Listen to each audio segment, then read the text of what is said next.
And a Whopper Plopper is an excellent bait, especially around this time right here. You got the alpenglow that's going off the clouds right here. You got the last available. Oh, there's a big hit right there. Way out there, guys. If you want the gills, we've got the skills right here at 302 Fishing. Welcome back to the channel here. If you're brand new and you're still hanging around and you haven't already done so, smash that subscribe button, click that notification bell, give us that big fat thumbs up if you like any of our episodes, drop a comment below, follow us on Instagram at 302 Fishing. I'm gonna go ahead and start this episode here on forward. We're gonna go ahead and drop the comment of the day right here, but if you want to shout out, throw a comment down there, guys, and I'll try to put you up there on the next episode. Very, very concerned here. As I mentioned a million times, Delaware sucks when it comes to hot weather and the humidity. Last weekend, I went to two ponds, basically relatively next to each other within minutes, and they were super, super low. One of my favorite ponds, which is the kidney bean pond, you've seen us on many, many times, is at the absolute lowest I've ever seen it in well over 5 years. It is so low that the plants are going out over onto the water, which that pond is always clear of any kind of growth going across it or in it. And for whatever reason, that pond is low. It's always had a steady water table, and for what I guess because of the heat going on, these two heat waves we had, it kind of just dried it up. I don't know if it was done intentionally or if it was Mother Nature, but it's telling me that's probably Mother Nature because I'm on a third pond. And this pond, you can notice I have a shoreline right here.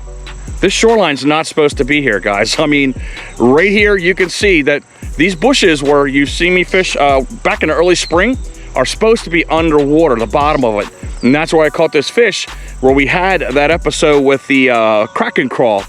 And I had very much success on this very, very hard pond to fish on.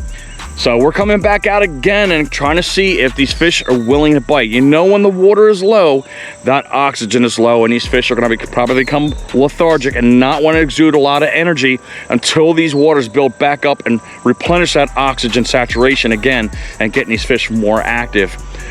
Three baits we got in mind right now. We got a Munky Butt. That is the Whopper Plopper 130. That's the biggest Whopper Plopper you can get. We've got Strike King Red Eye SHAD, lipless crankbait. Sorry, I almost couldn't get that out. Orange sunfish is what we're gonna be using there. And the last bait is gonna be a Senka. That's the digger we're gonna have at the end of the line. Got a small little weight so I can get across to those rocks and everything else like that. But I mean, you can look right there. See all those rocks right there? They're supposed to be underwater. So I'm hoping we get some fish on here, guys. So give me a moment. Everything's all tied on. All I gotta do is start casting, and hopefully, if we're lucky, we get a big fat green bean bag on.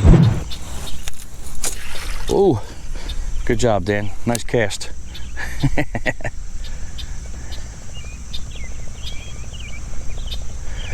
As always, any of the lures that we're using in these episodes are down in the description field below. So if you want to go and buy those items, all you got to do is click on the hyperlinks and you're off and ready to rock and roll. I try to put the links there for the cheapest prices I can see for you.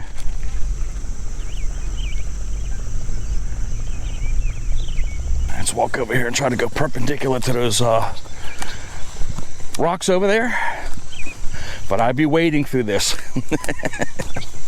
Isn't that crazy? Got plenty of minnows over here.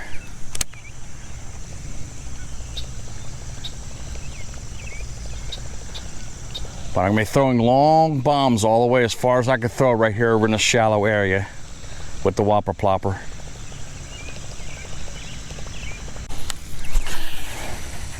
I've never caught fish on a Whopper Plopper. The one I always catch fish on, and it's again few and far between, and it's always on my tried and true black and blue buzzbait by Strike King Banshee series. But it'd be always good to try to catch a fish on a new bait on a different body of water.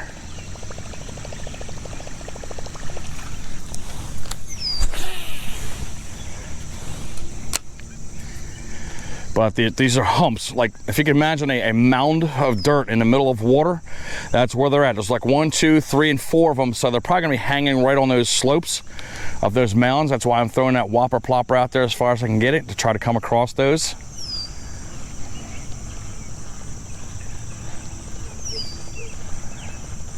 All my usual spots that I would cast into are all above water now, so my assumption is they're either going to be shallow or they're going to be right in the middle of the pond. But we're going to figure it out and see where they're at.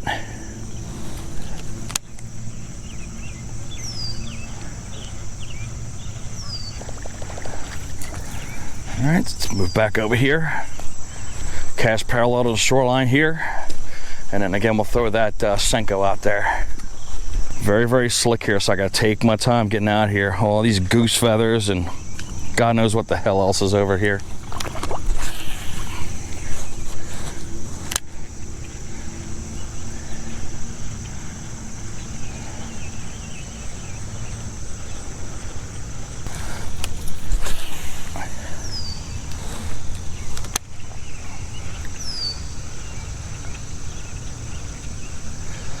Very slow crank, man. I don't want to go super fast here.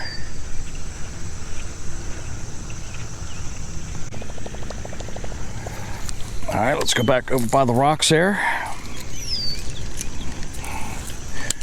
Get our Senko action going.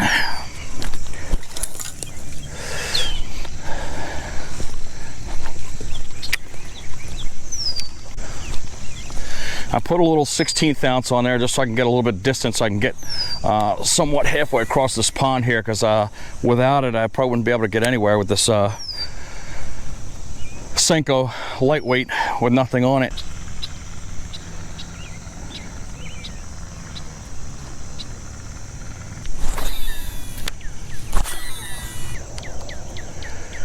Trying to see if we can catch a bass or two by these rocks right here. Not going to spend a lot of time over here because again it is shallow over in this end, but you know you got to give every inch of this pond your full attention, because big bass can appear anywhere on this pond. See the swirls down there? You can see a bass chasing fish over here. There's no way for me to get into that area.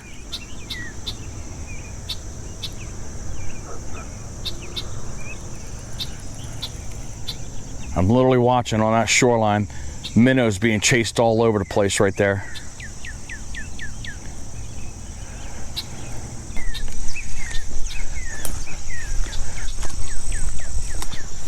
Look, there's a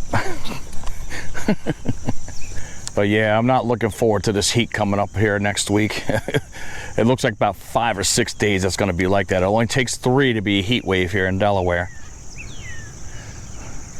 But when it's hot, it's hot. I'm gonna go ahead and move out of this shallow area. I'm gonna get past these 2 structure pieces right here. I'm gonna get in between those trees that are right beyond that one last bush that's over there, and cast this way and cast to the other side, because I'm seeing a whole bunch of activity going on over this way. Nothing over here. And of course, I told you there was some fish jumping up and down over here being chased. All right, we're coming up on what I call the beach. But I always catch something right in this open area, believe it or not, sometimes on Topwater.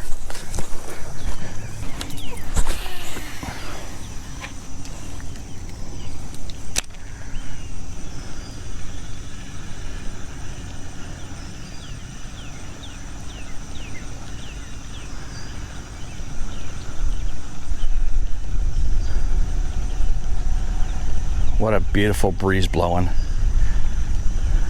Nice slow cadence.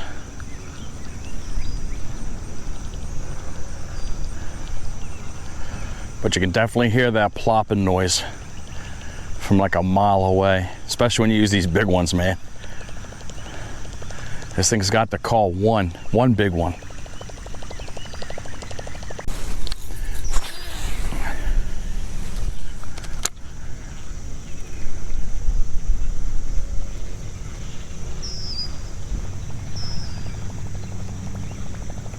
Oh, there you go. See that, guys? Second swipe. That was a decent one. We're going to come back right over that spot again, man. It did try to come after the second time.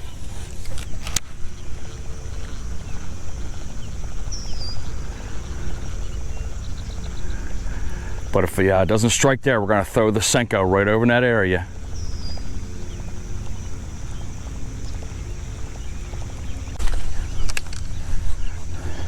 Seemed like a decent size, maybe 2-3 pounds.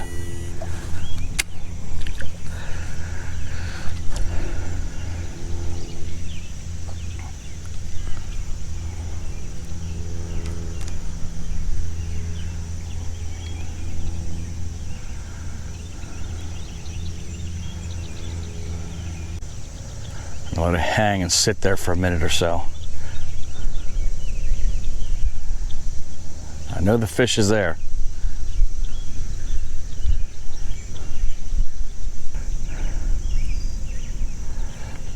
But right where the drop off is at, you can see where it's really light right here and then gets dark, and that's where that fish was on that drop off. Oh, there you go. Ah, small one had the end of it. All right, let's move down a little bit. Oh, good Lord.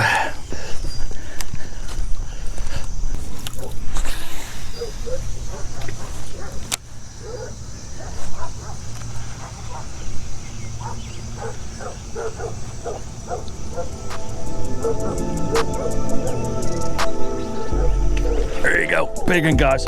Real big one. All right. Where's the, oh, that's a big one, guys. That's a big one. Real big one. Oh, my goodness gracious. Nice. That fish just obliterated that bait, man. Good God almighty. The monkey butt comes through. Did you see that gigantic explosion? Wow, wow, wow. There you go. That's a nice looking one right there. Let's get the hook out of it. See how he swiped it? And it went on top of his nose, not inside of his mouth. So we got lucky on that one.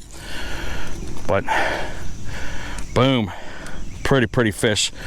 I think 2.5 pounds. We'll give it a quick weight. Ready to go. What do we got here? 2 pounds, 9 ounces. Almost a big fat green bean bag, guys. Woo! What a savage hit. I'm loving that one. But let's get this nice little beauty on the way.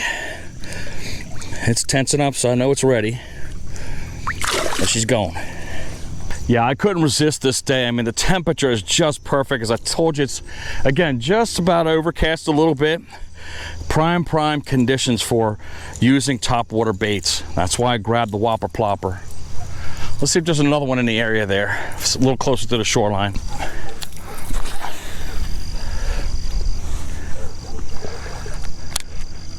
But that definitely was a ridiculous hit.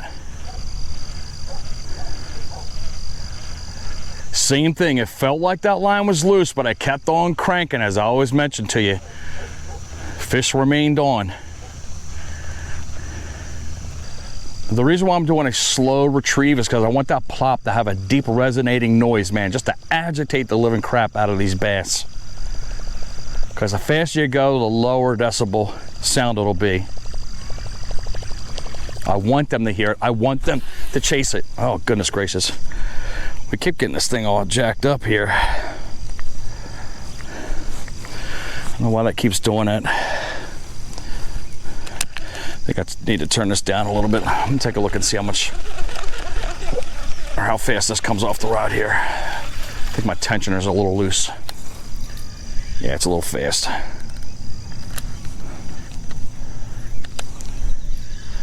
But this right here is Oakster's favorite color. He never goes beyond that color, monkey butt. I always try to experiment. I've got the bone, I've got the white, I've got the loon.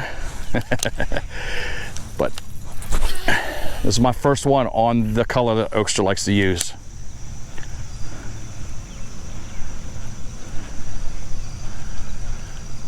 But when you're using topwater baits, don't be afraid to throw out in the middle. I'm telling you, I've caught a lot of bass out in the middle in some of these ponds right here. They'll come up for it if they're hungry enough and the conditions are just right.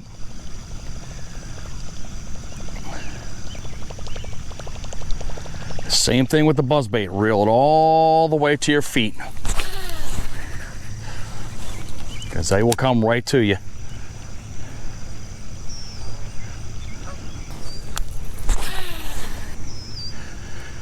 As I mentioned earlier, there are islands out here. That's the reason why I'm bombing this thing out here, to see if those fish are hanging right around those shallows of those islands that are in the middle of the water.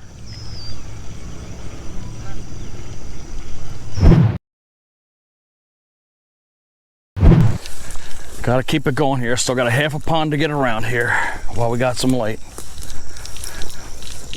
Actually, next opening. Boy, that hurt, guys. Got him good. Got some holes in my shirt, man. Went across some sticker bushes because I'm trying to hurry.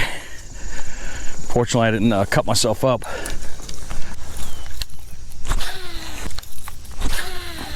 One more shot. I think I'm just gonna burn the rest of the pond with the Whopper Plopper here. When we get over towards those trees and everything else, that's when I'll throw out and get Finesse again.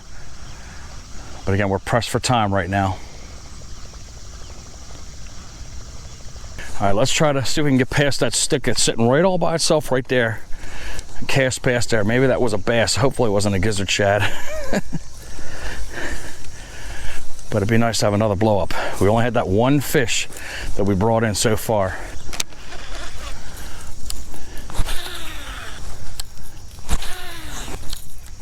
One shot out here. All right, let's keep her going.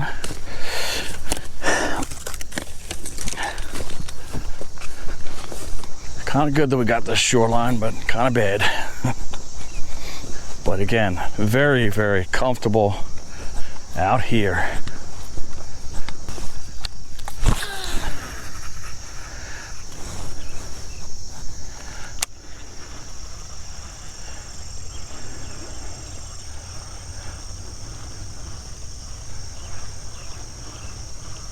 But we definitely put a lot of casts up right now after that last fish. Usually it's going to be about 4 or 5 casts that I'll be tossing out each move that I make.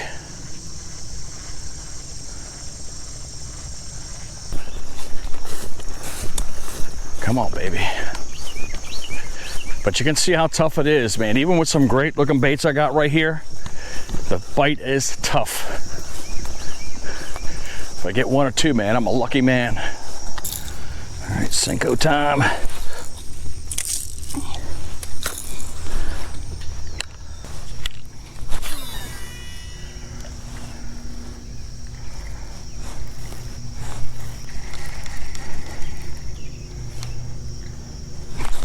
Oh my goodness.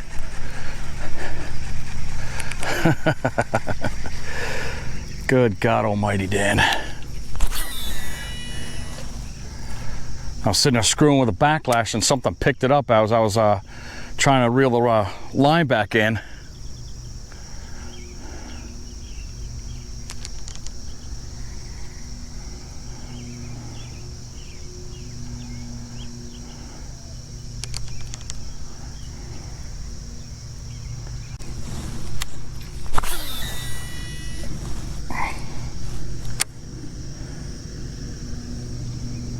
Fish on, fish on. There we go. God dang it. Little ones.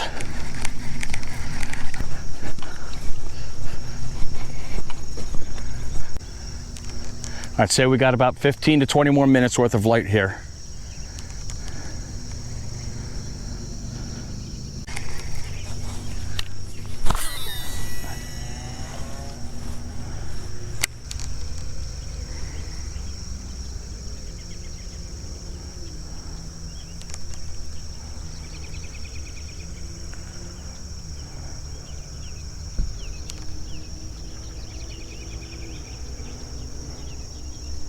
There's a bite right there. There you go, fish on. Got one, little dink. It's the same one that kept biting me. All right. 2 fish. Oh, quick release.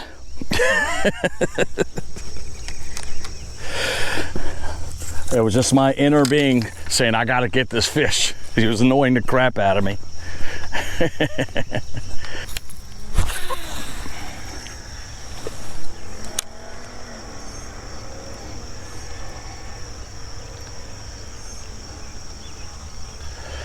tell you one thing, this Munky Butt is not producing as much fish as I want it to produce. And a Whopper Plopper is an excellent bait, especially around this time right here. You got the alpenglow that's going off the clouds right here. You got the last available. Oh, there's a big hit right there. Way out there, guys. Oh, it's just talking about why this thing is not hitting, but boom. As I told you, cast out in the middle of nowhere, you never know. And we just got another blow up on the Munky Butt. There you go. Woohoo! I told you we're gonna get a hit over there somewhere. Boom. About 2 pounds. Definitely need to get the pliers out for that one.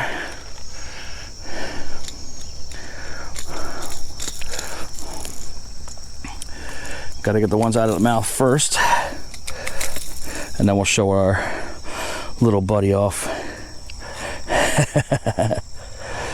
Awesome. So glad we got another strike on this. But the 130 does give you that nice giant blow up. Come on, get that hook out of that mouth, Dan. There we go. Pretty little fish, guys. Pound and a half, 2 pushing it maybe. But let's get that fish back in the water and see if we can get another one. Thank you, thank you. Boom, she's gone. I fished all the way till dusk on that episode right there. I had fun fishing, even though it took a long time to develop that episode. But we got respectable fish on the end of the line. 2 of which, again, were decent size. 1 was almost a big fat green bean bag, but close isn't good enough here, guys. You know we always want the big ones on the end of the line. But I will continue to use that Whopper Plopper 130. I'm sure you heard the mantra, big baits bring big fish in, and that bait, I'm telling you, these fish savagely hit that giant bait, both of them, even though they weren't big. But you saw the one that Matty had a few episodes ago when we collabed with Orange 22 Fishing, and that fish destroyed that bait, same size. So I'm gonna get the Delta Craw to go along with that Munky Butt, and we're gonna see what happens a couple weeks down the line right now with that bait as things start cooling down. But I was so happy that I caught those fish, man. So, but the heat waves keep going on. It's been very difficult trying to put fish on the end of the line. I did, however, have a fight with Mother Nature on the following episode that's getting ready to come up right now. She won at the end, but it was a whole different element with regards to the weather, guys. And trust me, I'll put the good old college try in on that episode, but I made something happen, guys. So hopefully you'll enjoy that one. But I hope you enjoyed this episode as much as I enjoyed catching those fish and having those big blow-ups. Subscribe, guys. Push that notification bell. Give us a big fat thumbs up if you like any of these videos. Drop a comment below. Of course, share this video out. I hope you guys have a great weekend. Hopefully you're catching your big fat green bean bags. And as always, fish on. GoPro stop.